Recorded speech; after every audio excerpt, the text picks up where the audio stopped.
So, I've seen a bunch of Marvel fans be ranking all six movies in Phase 5. I'm not sure if I had done this with Phase 4. Only recall ranking all 14 projects in Phase 4.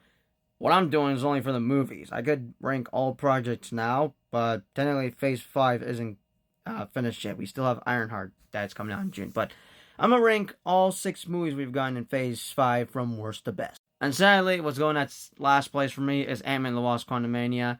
I was excited for this mainly because they're bringing Kang the Conqueror, because this movie was supposed to set up Avengers: The Kang Dynasty, and obviously that didn't come to fruition, because we had gotten the Jonathan Major drama of him being arrested for something. I believe he was proven innocent. I don't know. I was keeping tabs about it, but I was hoping that we would still get Kang in the MCU, and we're now moving away from Kang onto Doctor Doom.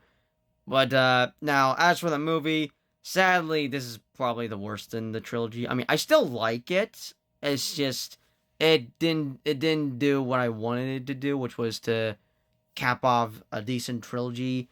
I had some expectations for this, and now I'll say this: I enjoyed this movie when it first came out. I still enjoy it, as I've only seen it maybe 2 or 3 times right now, but yeah, with it, since it's supposed to be the third movie in the trilogy, there's a couple of things here and there that this movie failed to do to, like, cap off a decent trilogy, but I don't know what else to say other than that. Yeah, Kang was sadly wasted. I believe that the original script, that these two were supposed to be trapped in the quantum realm, but they changed that last minute with reshoots and had Kang get beaten by ants. Goodness gracious, why did I have to waste Kang the Conqueror? God damn. Coming in fifth place for me, The Marvels. This movie ain't bad. And I know this bombed. This was pretty much Marvel's first movie to bomb the box office. No one was looking forward to this. I was the only peeps that was looking forward to it. Now, this is obviously better than Captain Marvel. It ain't a top tier MCU movie, but it's still a fun one. These three carried. Miss Marvel, Proton, Captain Marvel, they all carried. And I liked how we had them switching powers over and over again, which I'll say this, it's been 2 years since I've seen this movie. I definitely have been wanting to rewatch it again, because I've only seen this once in theaters, in IMAX, I believe, but still, I enjoy this movie. It may not be great, it's far from bad, it's a fun movie. Coming in fourth place for me is Captain America: Brave New World. Now, I know folks are divided with this, and I will agree, this should have been an Incredible Hulk sequel, if they're bringing in the Red Hulk, but I've been excited for this movie, mainly for Sam Wilson's Captain America. I've been wanting to see him again in the MCU ever since Falcon the Winter Soldier. It has been like 4 years, and I got to see him in action again, and I shall see him again next year for Doomsday. But I definitely have some pros and cons with this movie, but I will say this, I would prefer this over Ant-Man 3. And the only reason I liked Ant-Man 3 was because of Kang the Conqueror, but since Kang is sadly wasted, if you were to ask me which movie I would prefer, whether that be Brave New World or Quantumania, I'm going with Brave New World, because this brought back the old feeling of Marvel for me. Mainly for this being serious, because we have gotten mainly, like, for the past couple of MCU movies, specifically Thor: Love and Thunder, that we've been getting, like, terrible MCU jokes. Now, sure, there's a few MCU jokes in here, but for the most part, this was serious, and that was something I've actually have missed in the MCU.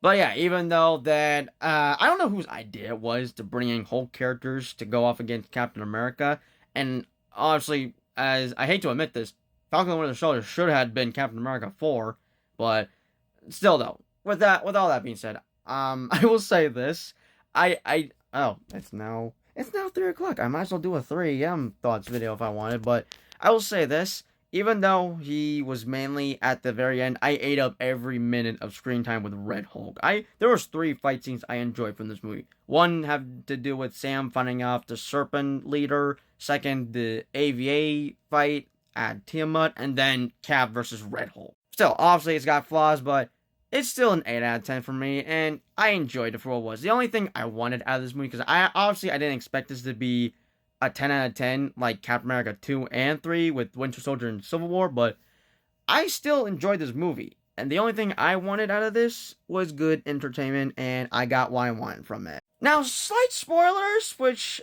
You've already seen the title everywhere. So, yeah, Thunderbolts, the Astrid was a placeholder for the New Avengers. But coming in third place for me is Thunderbolts, or the New Avengers, which, where do I begin? Because back 3 years ago, not many folks were, and by folks, I mean Marvel fans, not many of us were digging the Thunderbolts team, and obviously I would have wanted to see Abomination, Zemo, and Red Hulk on the team, but I'll admit, I wasn't like 100% on board. I didn't mind. I wasn't against it, but I was like, okay, where's Zemo and Abomination and Red Hulk and all that? But once the trailers were coming out, the movie was actually looking promising. It looked very good, and I gotta say, this doesn't feel like a superhero movie. Sure, it's a Marvel movie and everything, but this feels different compared to MCU films, and that I mean that as a positive. Like overall, like the only nitpicks I have with this is mainly what they do with Taskmaster, who I am kind of pissed off about. But overall,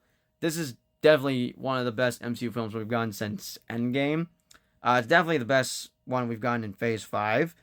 What else am I missing? Alright, what a perfect movie to release during Mental Health Awareness Month. Because this movie does tackle serious mental health issues, and yeah, no, they did a good job with tackling depression and loneliness or suicide. And speaking about that, these guys are literal, these guys are the Suicide Squad. They are the real Suicide Squad than the actual Suicide Squad from DC. But yeah, I enjoyed the team dynamic with the Thunderbolts, and I can't wait to see them again for Doomsday and Secret Wars. Overall, I love this movie. One of the best parts of this movie, besides the team dynamic, was Sentry. He's OP. He's not, like, wasted or done dirty. Like, I definitely enjoyed the Sentry bits for this movie, but overall, this might go on my top 10 favorite movies of 2025. But coming number 2 for me is Guardians of the Galaxy Volume 3, which has pretty much been the best movie. Like, it's been on number 1 for, like, post-Endgame ranking lists or Phase 5 ranking lists. I can understand. And yeah, this is definitely another 10 out of 10 MCU film I'd say is on my, I think both Thunderbolts and Guardians 3 are on my top 10 list. This movie did a better job than what Ant-Man 3 failed to do, and that was to cap off a trilogy. Like, the Guardians trilogy is definitely one of the best trilogies we've gotten in the MCU. It's up there with Captain America trilogy, and I might as well include the Spider-Man trilogy, which is a decent Spider-Man trilogy, but still though, I love this movie. It's definitely the best out of the 3. James Gunn went out with a bang as he went on from Marvel to DC. And no, yeah, I'm glad they brought him back, since I remember that he was fired over some old tweets. But I'm glad that he was the one to finish off Guardians 3, because there's nobody else that could have pulled this off than James Gunn himself. And holy crap, I really didn't think I'd miss the Guardians that badly. It's been 2 years. I missed them. Like, when the first one came out, I didn't care, but I liked the movie. But then, as years went by, I started to grow attachment over them. Like, damn it, I badly missed the Guardian. But coming number 1 for me, I gotta go with Deadpool Wolverine. Oh my, where do I begin on this one? Because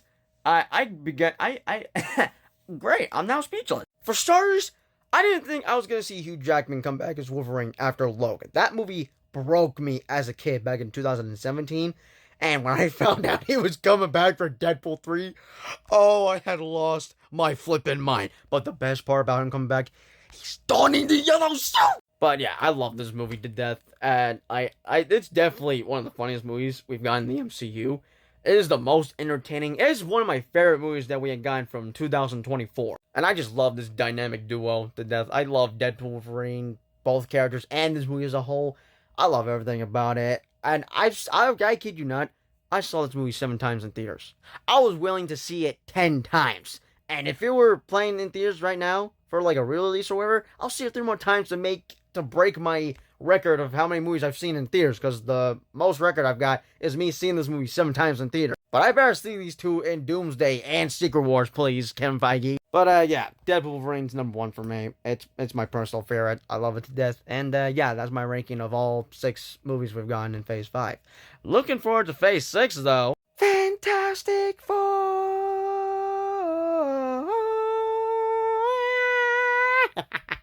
Oh, I can't freaking wait for Fantastic Four, baby. Let's freaking go!